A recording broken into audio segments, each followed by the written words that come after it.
Welcome to Old Time Radio Classics. We're heading back to late March 1949 for the Milford Brooks III matter, the fifth episode in the legendary Yours Truly Johnny Dollar series. Now, every Johnny Dollar case was called a matter, not a case, not an investigation, a matter. It sounds more official, more like what an insurance company would actually call it. And that attention to authenticity made this show special. In 1949, CBS Radio was an entertainment empire. They just pulled off one of broadcasting's greatest coups, luring Jack Benny away from NBC.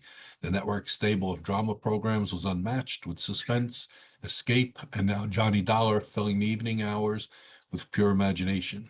Charles Russell brings his smooth delivery to the role tonight. He had this way of reading expense account entries that somehow made train ticket to Boston, $12, sound like poetry. The live organ music behind him created atmosphere that modern sound design still tries to capture. Remember when this aired, a gallon of gas cost 17 cents. The minimum wage was 40 cents an hour, and radio was king. No streaming, no DVRs. You either caught it live or missed it forever. Get comfortable and enjoy the Milford Brooks III matter. The Columbia Broadcasting System presents Yours Truly, Johnny Dollar.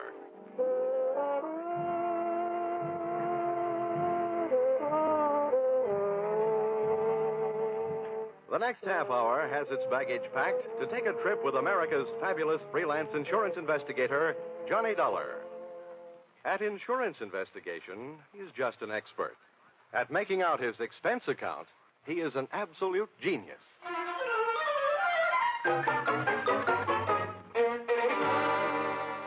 Expense account submitted by Special Investigator Johnny Dollar to Home Office, Honesty Life Insurance Underwriters, Terminal Building, Hartford, Connecticut. Attention, Austin Farnsworth, General Manager.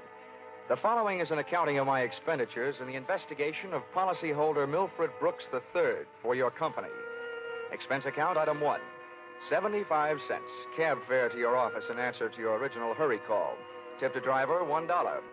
Expense account item 2, 25 cents. Shoe shine. You remember I got my shoes scuffed when I unsuspectingly walked through the private door to your office. Dollar, grab him. He's trying to jump out that window. Let go. Get off. I'll show you. Oh, no, you don't. Hey, let go, you fool. Get away. Had a nice try, sonny boy. Now pay attention to teacher. No. Class dismissed. Well, Mr. Farnsworth, why didn't you tell me what you had waiting for me?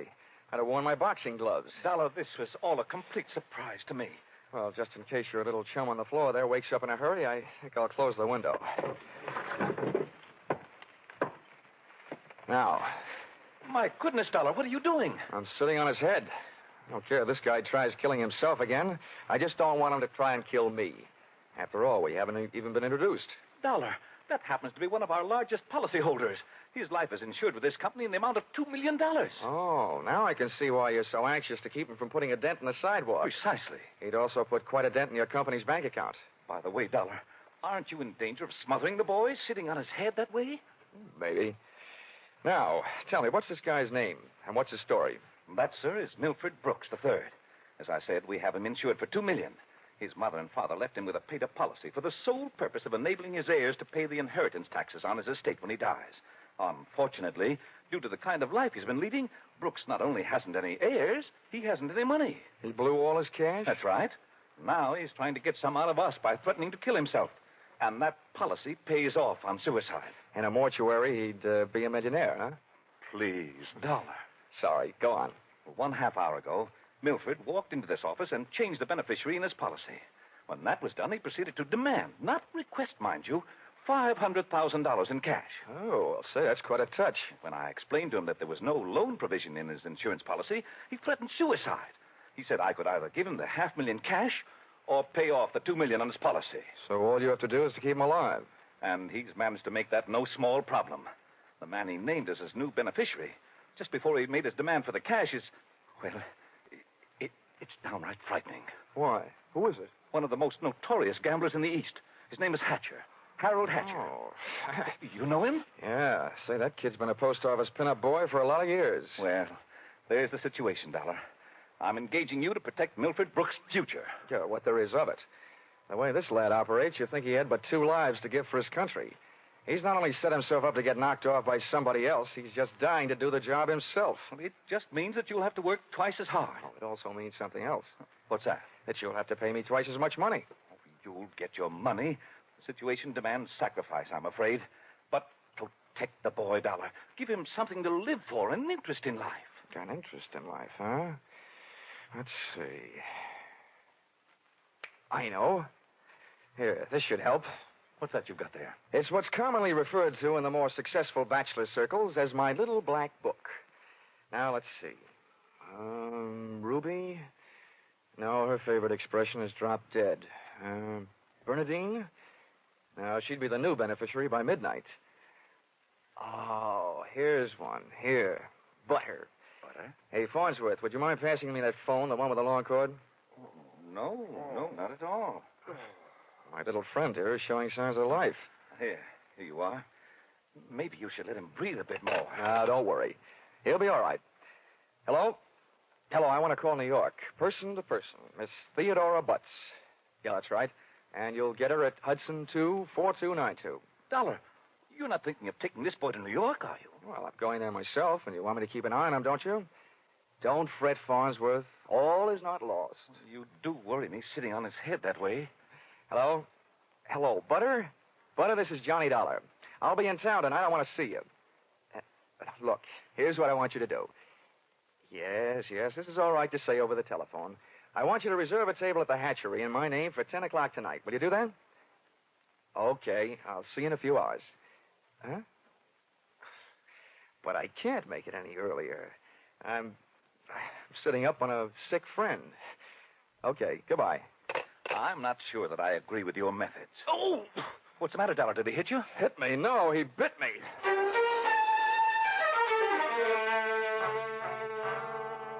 Expense account, item 3. Liquor, $18. Keeping Milford Brooks III peaceful seemed to be the immediate problem, and a bottle of rare old brandy seemed to be the immediate answer. I poured most of it into him, loaded him into my car, and we headed for New York. As we passed through New Haven, he opened one eye, looked up, saw the ale bowl, and gave 3 cheers for old Eli. Yeah, right. Old Yale would sure be proud of you. Why anybody would want to insure you for $2 million is more than I can figure. Yeah, well, my daddy loved me very much, and my mother loved me very much. Not only that, but I love somebody very much. And not only that, but I hate somebody very much. Hey, you want to know something? Huh. Next to one other guy, I hate you most of anybody else. Here, lover boy, it's cocktail hour again. Time for your bottle.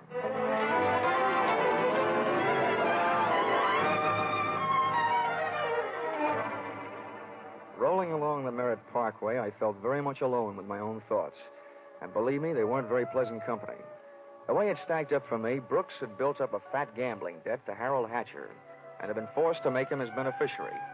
The suicide threat that he was holding over Honesty Insurance Company was a little tougher to figure, unless he was trying to finance a trip for himself to get away from the man with a custom-tailored murder motive, Hatcher. My hungry little mind nibbled away on those unsavory morsels of food for thought all the way to Butter's apartment.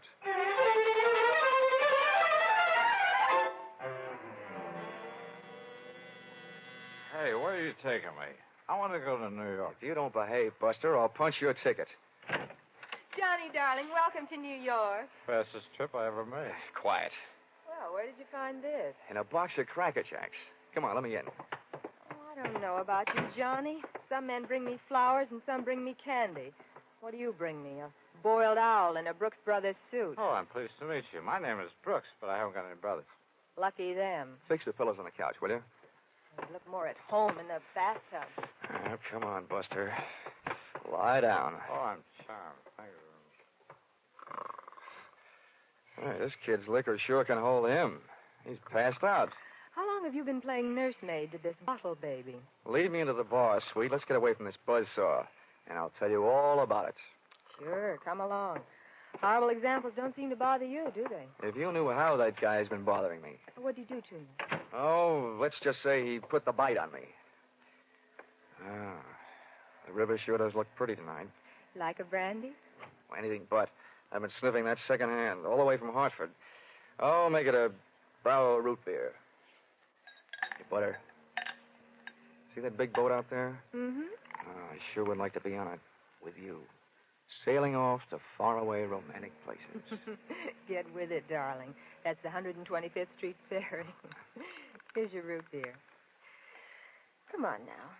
Tell Butter all about it. First things first. Now that I've got a Dad's old-fashioned root beer, how about giving me one of Mom's new-fashioned kisses? And then I'll tell you all about it.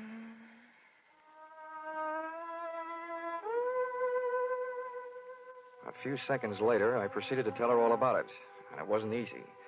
Everything about her kept flagging down my train of thought. She was a sympathetic listener to my story until I gave her the answer to her first and only question.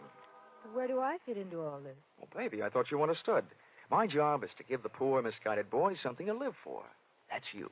Well, he should live so long. Now, Butter, wait a minute. Well, don't butter me. Now, don't get excited now. You misunderstand. I really mean it. I thought if he just got a look at you, realized that things like you exist, you'd make any man glad to be alive. If you can't stand it, I'll take him away. But I sure need you, Butter. Come on, baby. Melt a little. I wouldn't let you get hurt. You know that. Did I hurt you? No, I'm getting used to it. People have been taking pokes at me all day. I'm sorry. Ah, that's better. Want some more root beer? I want some more of you. How about another kiss?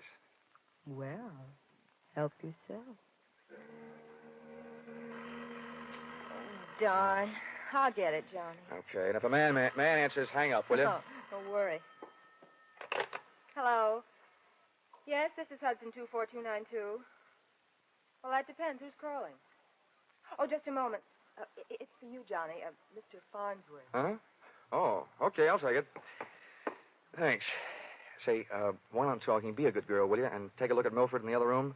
And while you're at it, get me in the root beer, huh? Oh, sure. The service is good around here. Hello, Farnsworth. Yes, Dollar, I'm glad I got you. How'd you get this number? It's the one you called from my office. I remembered it. I have a photographic mind. I hope you haven't got a picture of what I'm thinking. What do you want? I want to know how Milford is. I mean, is he still alive? Of course he's alive. Good, good. Do you suppose I could talk to him? I mean, do you think he'll talk to me? Well, the last time I saw him, he was sound asleep. I'll take a look. Hold the phone. Oh, Butter. Oh, Butter. Hey, Butter.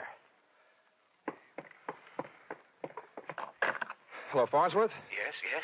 Do you have any aspirin there at your house? Why, of course, Dollar. Why? Well, you better take a handful. Milford Brooks III just took a powder. I'll call you back.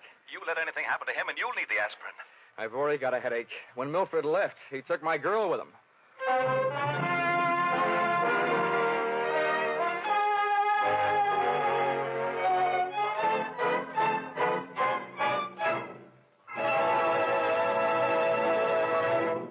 In just a moment, we'll return to the second act of Yours Truly, Johnny Dollar. But first, we want to remind you that it was 437 years ago, next Sunday, the famed Spanish explorer Ponce de Leon began his search for the Fountain of Youth.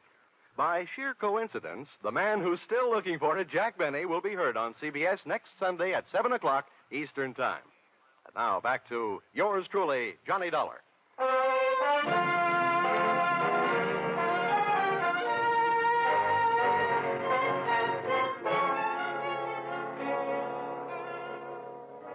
Well, nobody could say I wasn't working fast.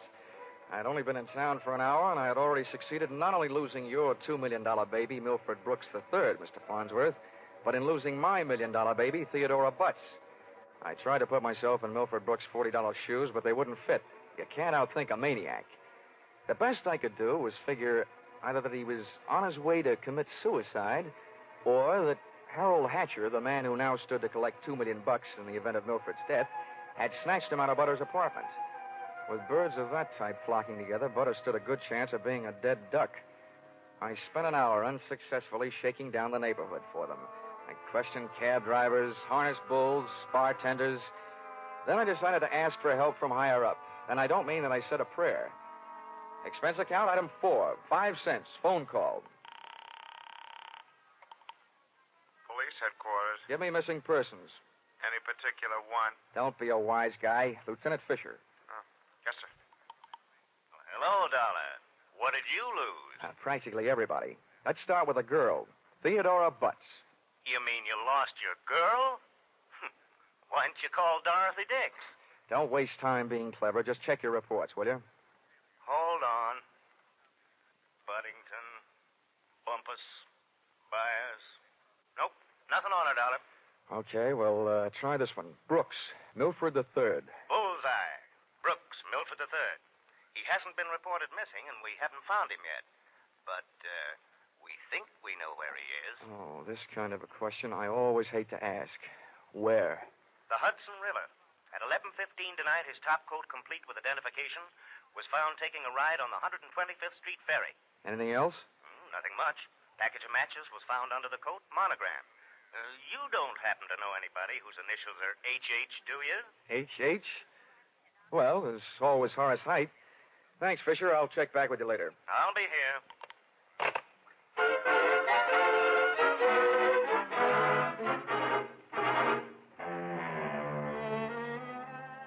Expense account, item 5. Nightclubs, $28. Harold Hatcher's hatchery was in a cellar under a hotel, but the prices were high enough to rate a penthouse. The club was draped in too much satin, its lady customers in too little. The decor was French provincial, music Brazilian, and the food was nowhere. The drinks looked weak and the waiters looked strong. All in all, the joint was a sight for sore eyes, for making them sore. The only pretty thing in the place was a blonde. She came strolling up to my table, her hips unconsciously sending subtle little messages back to the rumba band. She opened her mouth, slid her tongue over her lower lip, and let a few warm, soft words slide out. Looking for someone? Oh, well, you'll do until the real thing comes along. Sit down. Thanks. No, I won't have a drink. My name is Janelle. I understand you were asking about Mr. Hatcher. Yeah. You know him? More than somewhat. Are you Mrs. Hatcher by any chance?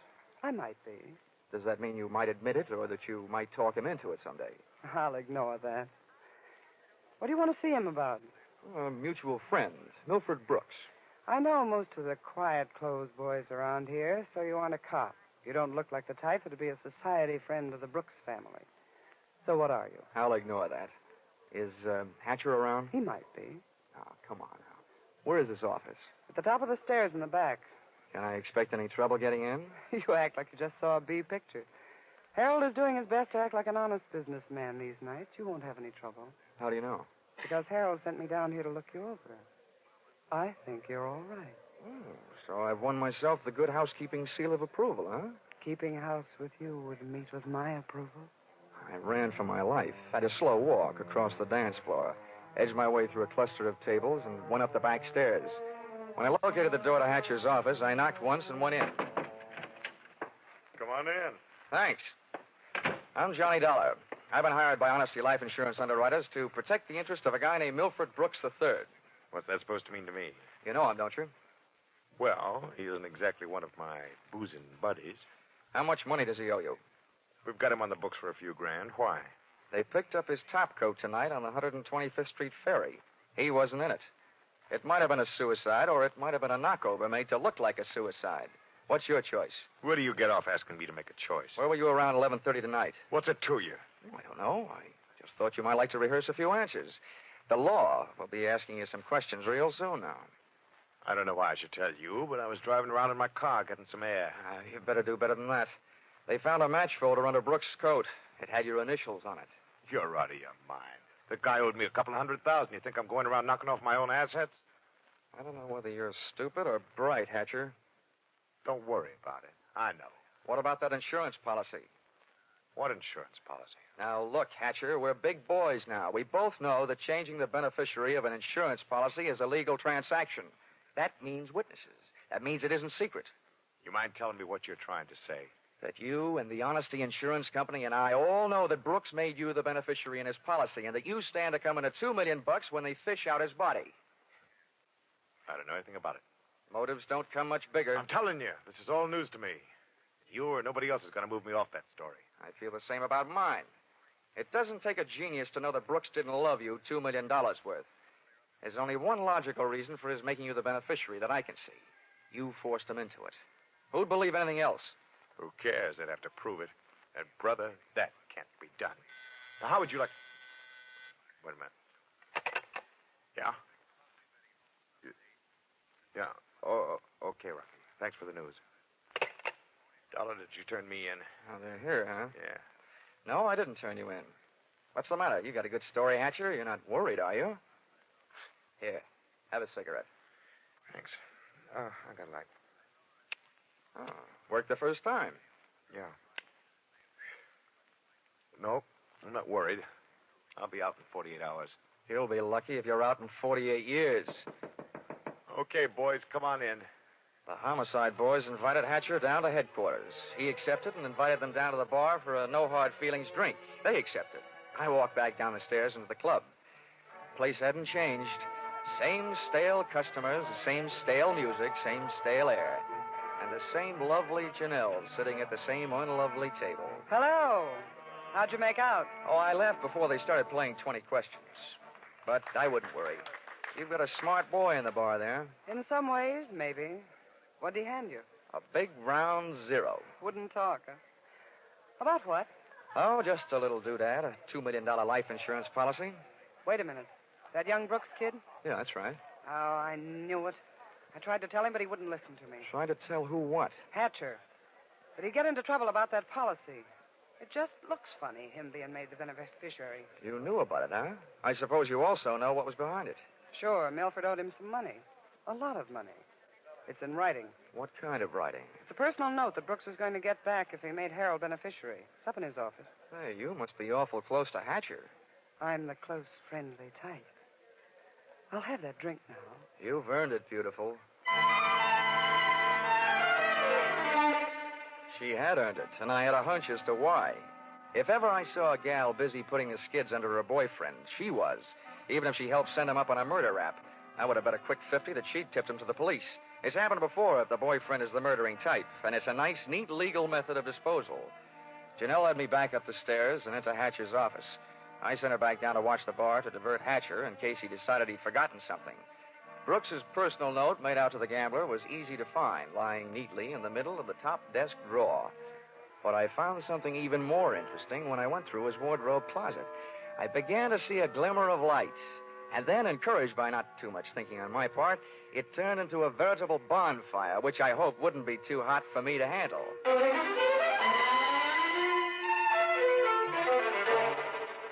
Did you find everything? Honey, if I were a judge, I'd be ready to sentence the guilty party. Good. Oh, waiter, the check. Where are you going? To the police? Bright girl. I'll see you later.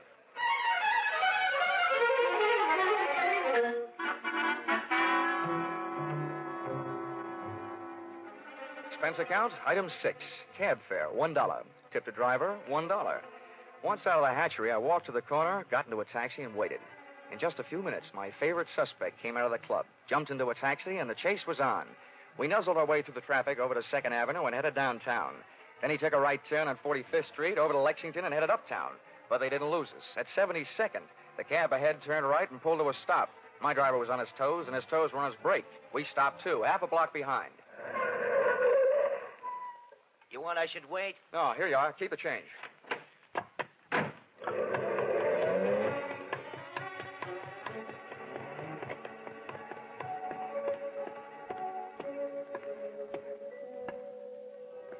It was a garage that belonged to a residence on the parallel street a block away. I made out a for sale sign on one of the big doors. The living quarters upstairs were dark enough to look interesting, so I indulged in a bit of genteel breaking and entering. Entering that old barn didn't take much breaking. I tripped up the stairs. They sounded like they were left over from an old ghost story. And so did the first voice I heard when I stopped, halfway up. So we've got to be careful, especially about that Johnny Dollar. Are you sure he didn't follow you? That voice sounded awful dry to be coming from a guy who supposedly had spent most of the night snoozing on the bottom of the Hudson River. It was Milford Brooks III.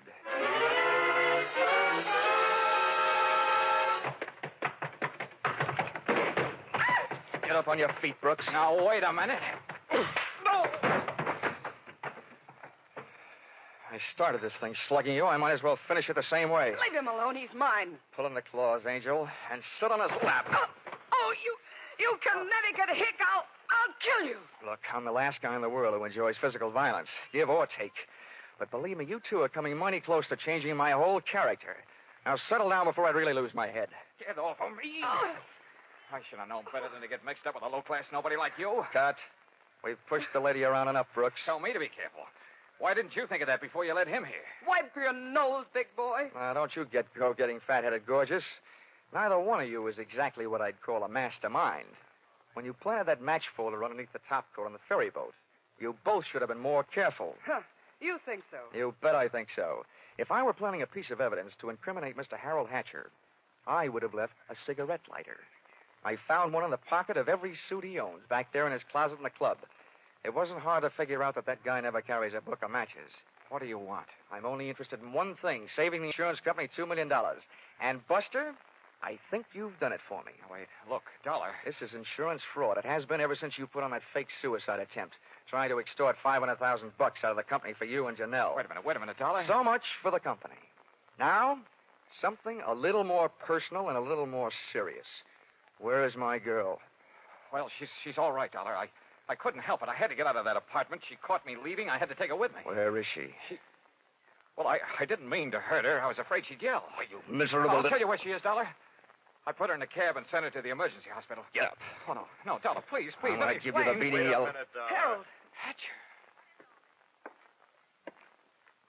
You had your fun, Dollar. Now I want mine. How did you get here?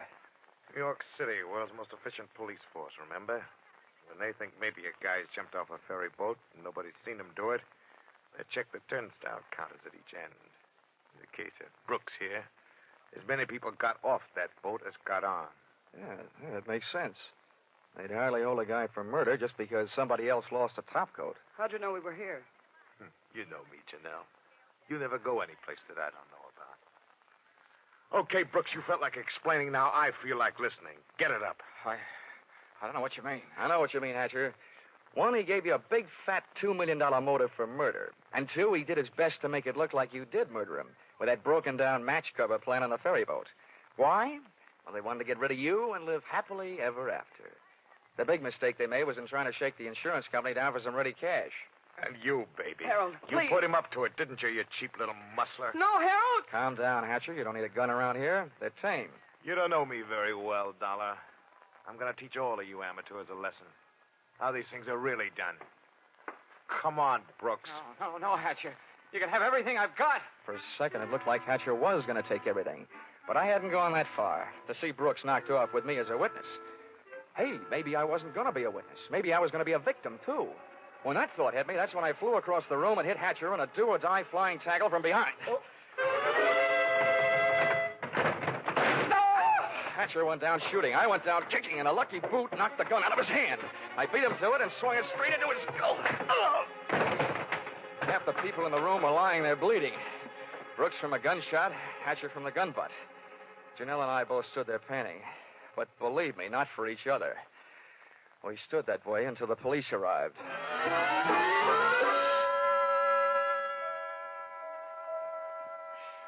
Johnny, I hate being in the hospital, but I look awful. Butter, honey, you look lovely in white. This patch on my head? Johnny, they had to cut a big hunk of my hair off to put in the stitches. Oh, that awful man. Well, if it'll make you feel any better, baby, that awful man got taken care of. He's upstairs in the same hospital. Oh, Johnny, you didn't shoot No, him. Butter, I didn't have to. Harold Hatcher saved me the trouble. They don't know yet whether Mr. Brooks is going to live or die, but it doesn't make much difference to me or to the insurance company. He signed a statement admitting attempted fraud. Serves him right hitting a lady on the head. Oh, Johnny, what am I going to do? My hair will look awful. It'll take months for it to grow out. Now, don't worry, Butter. I'll buy you something to cover it up. I know a guy over on Fifth Avenue who claims he makes something that looks prettier on a woman's head than her hair. Expense account, item 7. $640. Ladies' hats. To cover the lump on lady's head. Expense account, item 8. $20. Tip to nurse for reminding Butter on the hour every hour that accidents will happen. Expense account, item 9. $7. Mileage driving back to Hartford. Expense account total, $1,182.23. Which you may say, Mr. Farnsworth, is a lot of money for one man to spend in a day and a half. But you must bear in mind that the amount at stake was $2 million. And you know the price of steak these days. Signed, yours, truly, Johnny Dollar.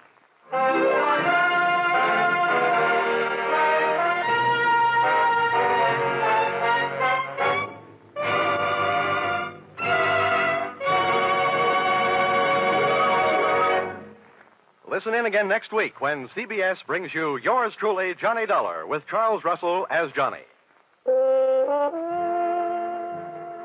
Yours Truly, Johnny Dollar is written by Paul Dudley and Gil Dowd, with music by Mark Warno, and is produced and directed by Richard Sandville for CBS, the Columbia Broadcasting System.